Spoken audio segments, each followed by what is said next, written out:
Welcome to Action Begins Success, the channel that brings you motivational videos every single day. If you like this video, make sure you're subscribed to the channel and have notifications switched on to receive daily motivational videos. I hope you have an amazing and positive day. Enjoy the video. What are the fruits of your labor? What is it you want to come from your business? And we talked about all the aspects, obviously, the impact, making a change in society, the economic returns for yourself, for your family, for your employees, for your partners, that are not about me, they're about we. They're about this connection, this human connection in a world where technology can do so much good. It can also separate us. It's all how we use it. We're using forms of technology, in my mind, as a way to create a deeper connection amongst human beings. And I really believe the experiences they create are what set them apart and make them some of the extraordinary businesses in the country and in the world. The difference in people, the difference in performance, the difference in the final result, the outcome, is it usually dependent upon skill? Is that what makes one person better than another, yes or no? How many have seen someone with unbelievable innate skill get wiped out by an athlete, a person, a business individual who clearly had less skill? How many have seen this happen? Say aye. It's our ability to maximize. We said on day one, leaders are what transform organizations. You want to grow this company, you want to transform this company, leaders do it. A leader doesn't mean everybody else follows you. It just means that you have a higher what? A higher standard than anybody else does. What will make you the leader is when you have a higher expectation, not of other people. Anybody can do that. Of whom? Of yourself. So if you want to know what does it take to take things to the highest level, what's going to take to change my business permanently, not temporary, you can go home and you can install some of these strategies, skills, tactics, tools, insights, and see a significant change. But if that change is going to be a lasting company of value that keeps growing, then the things you've learned here have to become the standard for your organization, not something you did for a period of time. Whenever you look at somebody and say, why are they more successful than anybody else? It's always because of step one, they've raised their standard. If you go back home and you want to change your life in any way, personally, professionally, or your company, as boring as it sounds, as stupid as it ain't it sounds, you might say, I spent all this time, this energy, this money, and you're going to tell me to raise my standards? Yes. Because even though that's not sexy, it is the only thing that creates lasting change. You can go on a diet and you can lose weight, but what will that person eventually do? They'll go where? Back, unless they raise their standard. Now that sounds so trite and stupid and positive thinky or old school. But the truth is, it's the truth. So maybe I can language it in a way that's more compelling to you or more simple. What does it mean when we say raise our standards? It means you turn your shoulds into musts. The difference in people is that they turn their shoulds into musts. The things that you used to say I should do, you do your shoulds when it's convenient, when it's comfortable, when it goes your way. But when something is a must, not to other people, but a must to you, do you find the way to get it done, yes or no? So the difference in people is what's their must, or another word for that is what's their standard. Every person in this room right now, our bodies are a reflection of our physical standards. They are not a reflection of our desires. Most people have a desire for more energy or a better body or a stronger body or a more fit body. We don't get our goals, we get our musts. The ones that are the musts become how you are. And guess what? It shows up in your rituals. When it's a must, you have different rituals, different things you do consistently when you must have your body a certain way than you should or you'd like to or you ought to. How many thought I'm talking about here? Say aye. So whether we want it or not, the only way to change your body long term is change what the must is for you. Now, I'm not telling you what it should be. Who the hell am I? I'm just saying maybe it's time for you to take a look. Because many times you set the standard a long time ago or you lost the standard completely because most of us base our standards by our environment. Who you spend time with is who you tend to become. So if everybody around you is gaining a little weight or everybody around you is, constantly tired, after a while, even if you had high energy, you don't want to make fun of them or tease them or make them feel bad. So gradually, subconsciously, you lower your own standard just a little bit. And that little bit is that old metaphor, overused but true. You take a frog and put him in boiling water, what's it going to do? Jump right out. But if you put him in and turn the water up real slowly, over time, it'll boil to death. That's most people's lives, isn't it?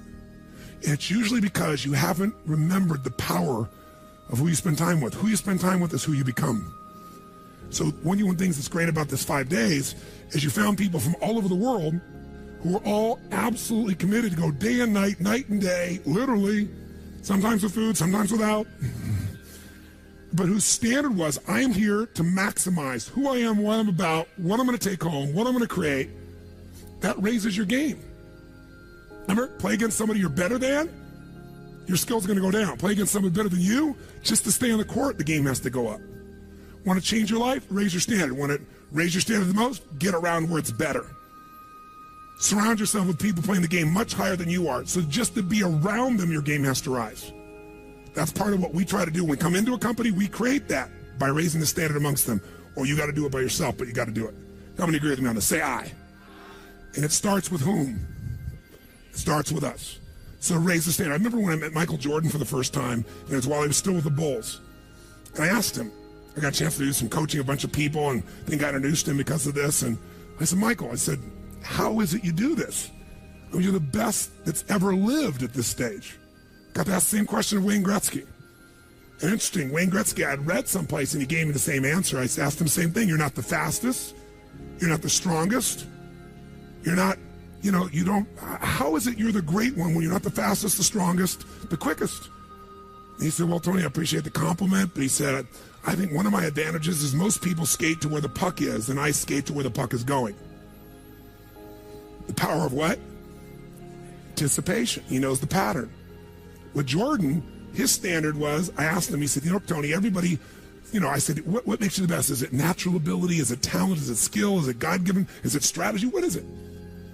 He said, Tony, I think I can say this to you without it sounding like hyperbole. He said, I have got unbelievable natural skills. But he said, study my history and you'll know why I am who I am.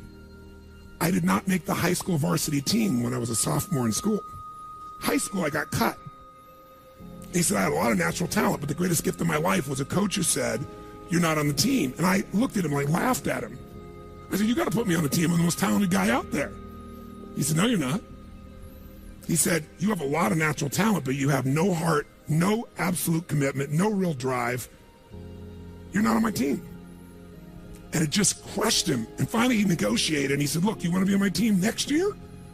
Simple. Meet me every morning before school for a one-on-one practice, and I'll take this raw talent and I'll teach you discipline. I'll show you how to raise your standard. And if you show up the whole year, I'll guarantee you a spot next year. And if you don't, probably the same outcome's going to happen when you try out next year. He couldn't believe it. And guess what? Most people don't know. Michael Jordan got up every morning and drilled and drilled and drilled and didn't get to be on the team. And next year he was on the team, and he was not only good, he was great. Guess when his career exploded? When he lost again, championship to Detroit. And he was on the bus. He said he was crying in the back of the bus, physically crying, pissed off at all the other players that they hadn't done their job. And something inside of him snapped and realized, crying, whining, blaming everybody else is not the problem. I need to raise my... Because he realized that's what did it for him originally. And you know what he did that year? He lifted weights like never in his entire life. He decided he was going to dominate every person, every floor, every place, every spot in the country. He's going to be stronger than anybody. He practiced like he'd never practiced in his life. And oh, by the way, he won how many NBA championships? How many in a row? 3. Retired, came back and won how many in a row? 3. Never anybody in history would even dream of such a thing, especially after retirement. That's the power of raising your standard. But guess who he competes with? Michael told me one time, he goes, Tony, if I competed with other people, I wouldn't be who I am. He said, my competition is with the best I can be. They're trying to compete with me. That's why I beat them. Because they're competing with where I am. But I'm competing with where I can be. Think about that mindset. Think how your life would be different if you raised the standard of what you expected from yourself, not your people, yourself, to that level. How things could shift. It's all about changing your shoulds to musts. It's all about going back and saying, this is how it's going to be. It's like when Gary Vee was here and guys were saying, man, I'm working so hard, man. I work from 9 to 6. He goes, yeah, what are you doing from 8 to 2? 8 p.m. to 2 a.m. That's when you master your craft. I always say to people, it's what you practice in private that you'll be rewarded for in public. People say, oh my God, you have this great ability, this great skill. They didn't see all the hours. This class, this course, I know tons of this stuff like the back of my hand. But if you talk to my team who's exhausted, they'll tell you we're up to 4 a.m. almost every night. To be able to figure out how to provide for you a life cycle and get it to be real so you can think about Nike and give you accurate information about when did they really get to young adult, when they fall down. We had to make phone calls, read financials, do all kinds of stuff. We did all that stuff. We were doing all these things, and we've accomplished so much, and I figured out how to make it even better. That level of commitment is what makes you great at what you do and gives you that little edge that makes you stand out from everybody else. And that standing out is what makes somebody absolutely own an industry or brand themselves like nobody else in the world. That process is what this is about. Raise your standard. When you got to go home, you got to say, where are we going to raise the standard? What am I going to take that's been my should and make it absolute must? Where are we going to do that as a team, and how are we going to pull it off? Now, who here has ever, by the way, your income right now is a result of your standards as well. It's not the industry and it's not the economy. Who here is making more money today than you made 10 years ago? Let me see your hands. How many feel like it's not enough today? Let me see your hands. And how could that be? Real estate's so cheap now. Computers are cheaper than they were then. You get so much more for your money. Because once you achieve a level, who knows what happens? You immediately, you close the gap, you create a new gap. That's because that's what makes us grow. Who's want to go back to where you were 10 years ago? Not many. Some of you would be, because it's gotten worse in the last 10 years for you. But the majority, there's no way. See, once you're fortunate enough, if you don't like cleaning house, once you're fortunate enough to have somebody clean your toilets, you will not be doing that again. Unless you like that. You'll find somebody who loves cleaning toilets and you'll pay them handsomely. Because now to go back and do that, once you've had the privilege of not having to do that, it's a different game. It's a gross metaphor, but who gets what I'm talking about here? Say I. Once you have a must, you find a way to get to it. Every one of you in this room is earning what you must earn, not a dime more. Don't get me wrong, you might have big goals, big desires, but it's not a must for you. Because even when the economy crunches, if it's a must, you will find the way. How many agree with me on this? Say I. See, when it was a must for me to get at one level, I did. I remember it was a must for me to finally make $1 million a year. I had my son Jarek going to be born. I swore I would never have a child unless I was financially set, and I wasn't financially set. And he was on his way. I went from $38,000 a year to making $1 million a year in the next 12 months. And that was all BS. In my head, I thought all my growing up, all the pain was because my parents fought because there was no money. They would have fought anyway. Because I believed that, though. I raised the standard, made it happen. And then I made $1 million a year for 7 straight years. Even though I built 5 more companies, even though I was helping more people, I made the same amount of money. Guess why? That was my must. At some level above that, seemed greedy. Now, it wasn't like I had this incredible lifestyle. I owned a magical home. I had this place called the Del Mar Castle overlooking the ocean in Del Mar, California. But I was on the road, staying at the Ramada Inn in Milwaukee with shag carpeting and smelly, dead animals on the wall on my birthday. And my maid, she's back at home in the castle going, oh, Mr. Robbins, happy birthday. Oh, I can't help thanking you. It's so wonderful. Oh, Mr. Robbins, it's so beautiful here. I was sitting out in the jacuzzi overlooking the ocean. Oh, yes. Oh, I've lost 22 pounds. I can't tell you. It's been so amazing. I get on your Stairmaster and I watch Oprah. I love your gym, Mr. Robbins. And I'm thinking, she's got a multi-million-dollar lifestyle. How many can relate to this in some way, right? So I went from 38,000 to $1 million because I changed my income. It became an absolute what? It was nothing about money. It was about growing. Because I knew to make more, I'd have to help more people. I'd have to expand. And I came with this goal. I wanted to feed all the people in San Diego that were homeless. First, my goal was 1/3 of the homeless people. And then my goal was everybody. I said, if I can go from 38,000 to $1 million, I should be able to go from $1 million to $3 million in 3 years. And I did it in 12 months. I found the why. I found the reasons. I got a different RPM. But it became a must for me, not a should. You're meeting your must, my friends. Maybe it's time to change your must. Some people's must is to survive. Some people's must is to be okay. Some people's must is to have freedom. Some people's must is to have more than they could possibly spend. Some people's must is take care of everybody around them. Whatever your must is, you're going to get it. When you leave here, get clear on your must. Or raise your what? Step 2, real fast. I'm going to do it real fast. Who here's ever raised the standard and you get out there and you go, I'm going to go do this. And I'm committed. I'm going to change this. I'm going to make that happen. I'm going to lose 50 pounds. I'm going to take my company to the next level. And you're all excited. And then all of a sudden this voice in your head goes, who are you kidding? Who's ever had one of these? Raise your hand, say I. So once you raise your standard, you got to get certainty behind it. You can sustain it. And that means you got to change your limiting beliefs. You got to change your limiting beliefs. And who has limiting beliefs, by the way? Who? Everyone does. So you got to become aware of it and you got to destroy it. Now, how to do that? Honestly, if you've been to the UPW, you know how. If you haven't, come join me in San Jose or someplace else. And who has limiting beliefs, by the way? Who? Everyone does. So you got to become aware of it and you got to destroy it. Now, how to do that? Honestly, if you've been to the UPW, you know how. If you haven't, come join me in San Jose or someplace else and come through the experience. When you change your limiting belief, everything changes. Because as you believe, so is it done unto you. If you believe you're right or you believe you're wrong, you're right. Because whatever you're certain about, you find a way to support it. I always teach people to exercise. Try this. And if you know it, do it fresh. Look in this room real fast for everything that's brown in this room. I'm going to give you a test. What's brown? Quick. Look for brown. Look for brown. Look for brown. Brown hair, brown clothing, brown. Close your eyes. Tell me everything you saw in this room that's red.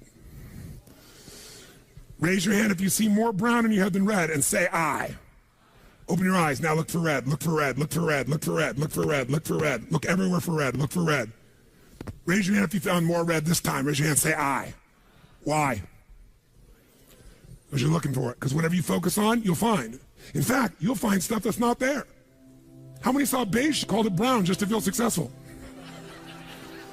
How many saw burgundy, called it red just to feel successful? See, once you believe something is a certain way, out of your need for certainty, you'll change things to meet that belief. Let me show you in 2 seconds flat why the rich get richer and the poor get poorer. I call it the success cycle, real fast. Draw yourself 4 squares, put them up on the screen here. You'll see, as I do this, take a quick look. You'll notice you've got the word potential up in the left-hand square. Up in the right-hand square is the word action. Bottom right is the word results. Bottom left is the word belief, or another word for that would be a sense of certainty. Potential, action, belief, results. And notice there's arrows in a clockwise fashion where they just keep feeding each other over and over and over again. So again, it's potential, action, results, belief, or another word for that would be certainty. Now, did you ever notice how rich people tend to get richer and poor people to get poorer? And I don't just mean rich in financial terms. I mean people that are rich emotionally. Do you ever notice how happy people tend to get happier? And depressed people tend to get more depressed? How many have found this to be true? Say I. It's because of the power of momentum and what I'm about to show you. So let me show you something here. What's the potential of any human being? You tell me, quick. Unlimited. Do most people's results reflect that true potential? Yes or no? No way. Why? Because most people aren't taking enough what? But is it possible to take a lot of action and still get lousy results? What if you got a salesman that works for you and they walk out and they knock on 100 doors and they say, you wouldn't want to buy anything from me, would you? Or they don't say that verbally, but they say it non-verbally. Is that going to affect their results? Yes or no? So it's not enough even to take enough action, because when we believe it's not going to work or we're uncertain, does that affect how much of our potential we tap? Yes or no? See, if you don't think it's going to work, you're not going to put out a bunch of your energy when you think it's going to fail. And by the way, when you're not sure, you tap little potential. Do you take little or a lot of action? When you're not sure, when you think it's not going to work, do you take massive action or little action? Now, when you take little potential with little action, what kind of results do you get? Little lousy results. And when you get lousy results, what does that do to your belief? You go, see, I told you it wasn't going to work. Told you it was a waste of time. And then, by the way, when you have less belief, how much more potential do you take? More or less? If it's possible, you tap less potential, more or less action. Less. And what happens to your results? They get even what? And now they got worse results. What does that do to your belief? And by the way, now you see the current economy. Isn't it true? Everybody out there is going, oh my God, the results are so bad, it's going to get worse in the future. So I better pull in my horns. There's less potential. So I'm not going to push as hard. I'm not going to take much action. Oh my God, I'm getting lousy results with little potential action. Oh my God, it's going to get worse. That's what creates a recession, depression, whatever you want to call it. How do you change that? By the way, can it work the opposite direction? What would happen if something inside you gave you so much certainty inside of you that you felt absolutely certain that recession was your friend, that the worst economy for you was the greatest time on earth, that all you had to do is manage your state and apply your fundamentals and immerse, stay coached so you don't get off target, keep taking action, and you could own your business and you go to other people's businesses. How many believe that, by the way, now? Say aye. When you have that kind of certainty, are you going to use more of your potential when you go home or less? Which one, my friends? Are you going to take less or more action? When you are certain and you use lots of your potential with massive action, what kind of results do you get? Massive action gets massive results. What kind of belief do you get now when you get better results? You go home, you use your core story. You go home and you take one of these techniques, you get a different response. You go home and you stimulate a new source of profit or income. You go home and you add a service. You go home and do anything. And it works. Your brain goes, yeah, it works. Now, by the way, at Home X, we went in there. Thank God we went in there because they took our stuff and it looked like it wasn't working. Do you remember that? Yes.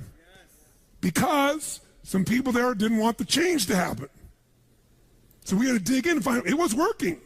We knew you can't take action. You can't sow that seed and reap nothing. So we uncovered what was really going on. You're going to have to watch for the same thing, depending upon the size of your organization. But bottom line, when you get great results, belief gets stronger. Now you're totally certain. Are you going to use more or less potential, my friends? Which one? More. You're going to take even more what? Going to even greater what? Even more certainty. And now what happens to your business? Boom, boom, boom, boom, boom, boom, boom. And now you have a different momentum. And so your economy does not have to reflect the economy. You get to create your economy. You get to decide whether you freeze to death or ski or snowboard. It's winter, but you can have the best time of your life. It could be a sunny, beautiful, magical time.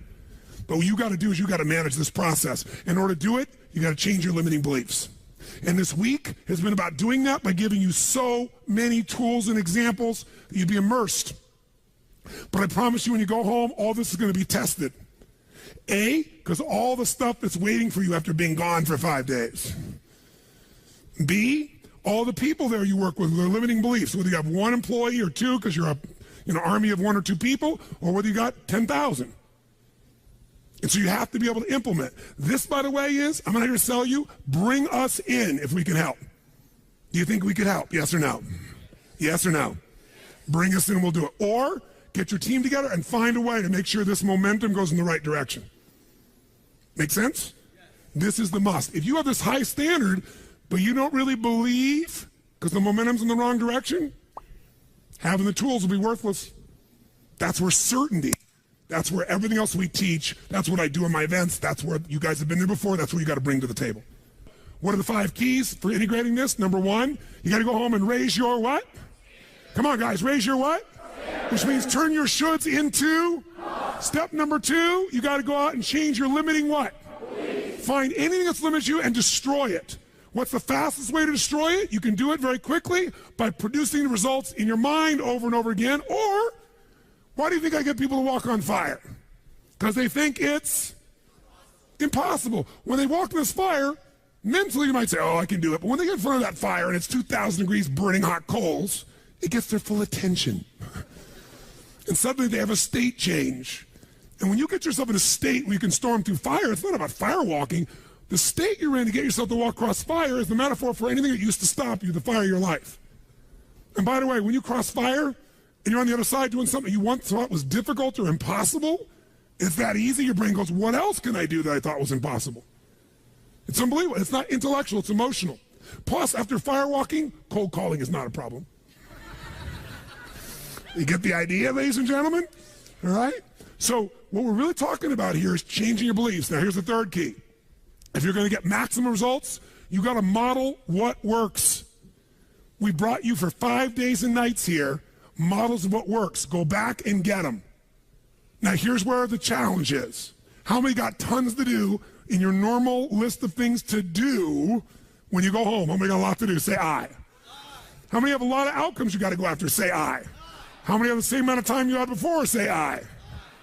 So in your business, if you need something to get done, you get it done because it's an absolute what? Or you hire someone to get it done.